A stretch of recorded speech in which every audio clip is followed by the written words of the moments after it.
ഒരു ദിവസം വൈകുന്നേരം മിന്നു സ്കൂൾ കഴിഞ്ഞ് വീട്ടിലേക്ക് നടന്നു വരികയായിരുന്നു. അന്നേരം ആകാശത്ത് കറുത്ത മേഘങ്ങൾ ഉരുണ്ടുകൂടുന്നുണ്ടായിരുന്നു.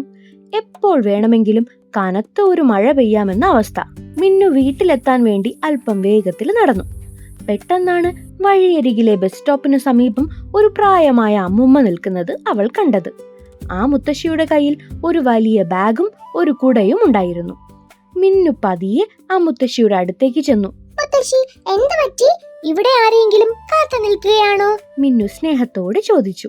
ആ അമ്മുമ്മ മിന്നുവിനെ നോക്കി തളർന്ന സ്വരത്തിൽ പറഞ്ഞു, ഇല്ല മോളെ, ഞാൻ ടൗണിലെ ആശുപത്രിയിൽ പോയിട്ട് തിരിച്ചു വരുന്ന വഴിയാ. ബസ് ഇറങ്ങി എൻ്റെ വീട്ടിലേക്ക് നടക്കാൻ നോക്കുമ്പോ കാലിന് നല്ല വേദന, കയ്യിലാണെങ്കിൽ ഈ വലിയ ബാഗും ഉണ്ട്.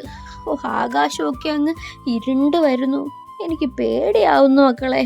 അമ്മുമ്മ ഇത് പറഞ്ഞപ്പോഴേക്കും ചെറിയ രീതിയിൽ മഴത്തുള്ളികൾ വീണു തുടങ്ങിയിരുന്നു. മുത്തശ്ശിയുടെ സങ്കടം കണ്ടപ്പോൾ മിന്നുവിന് ഒട്ടും ആലോചിക്കേണ്ടി വന്നില്ല. അവൾ പറഞ്ഞു, മുത്തശ്ശി പേടിക്കണ്ട, മുത്തശ്ശിയുടെ വീട് എവിടെയാ? ഞാൻ കൂടെ വരാം. ഈ ബാഗ് എനിക്ക് തന്നോളൂ. മിന്നു ആ വലിയ ബാഗ് വാങ്ങി പിടിച്ചു. മുത്തശ്ശി തന്റെ കുട നിവർത്തി മിന്നുവിനെയും ചേർത്തു പിടിച്ചു. മുത്തശ്ശിയുടെ കൈക്ക് ഒരു താങ്ങായി നിന്നുകൊണ്ട് മിന്നു പതുക്കെ നടക്കാൻ തുടങ്ങി. വഴിയിലുടനീളം മിന്നു ആ മുത്തശ്ശിയോട് വിശേഷങ്ങൾ ചോദിച്ചറിഞ്ഞു. തങ്ങളെപ്പോലെയുള്ള കുഞ്ഞുങ്ങളുടെ സഹായം മുതിർന്നവർക്ക് എത്രമാത്രം വലിയ ആശ്വാസമാണെന്ന് മിന്നുവിന് അപ്പോഴാണ് മനസ്സിലായത്. കുറച്ചു ദൂരം നടന്നപ്പോഴേക്കും മുത്തശ്ശിയുടെ വീടെത്തി. മുത്തശ്ശിയുടെ മകനും കുടുംബവും അവരെയും കാത്ത് ഉമ്മറത്ത് തന്നെ നിൽപ്പുണ്ടായിരുന്നു.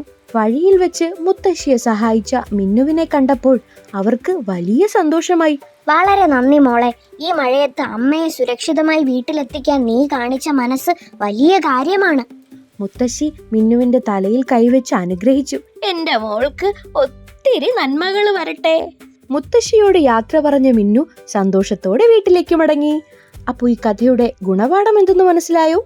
മുതിർന്നവരോട് കരുണ കാണിക്കുന്നതും അവരെ അവശ്യ സമയത്ത് സഹായിക്കുന്നതും നല്ലൊരു മനുഷ്യനാകാനുള്ള ഏറ്റവും വലിയ ഗുണമാണ്. അപ്പോൾ കൂട്ടുകാരെ, ഇന്നത്തെ കഥ ഇഷ്ടമായോ?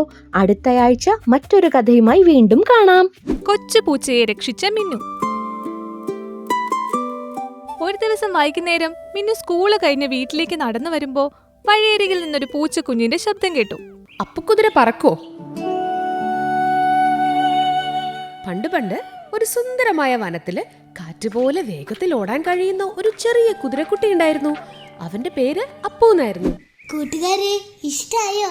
എന്നാലേ ലൈക്ക് ചെയ്യണം, ഷെയർ ചെയ്യണം, സബ്സ്ക്രൈബ് ചെയ്യണം. മനോരമ ഓൺലൈൻ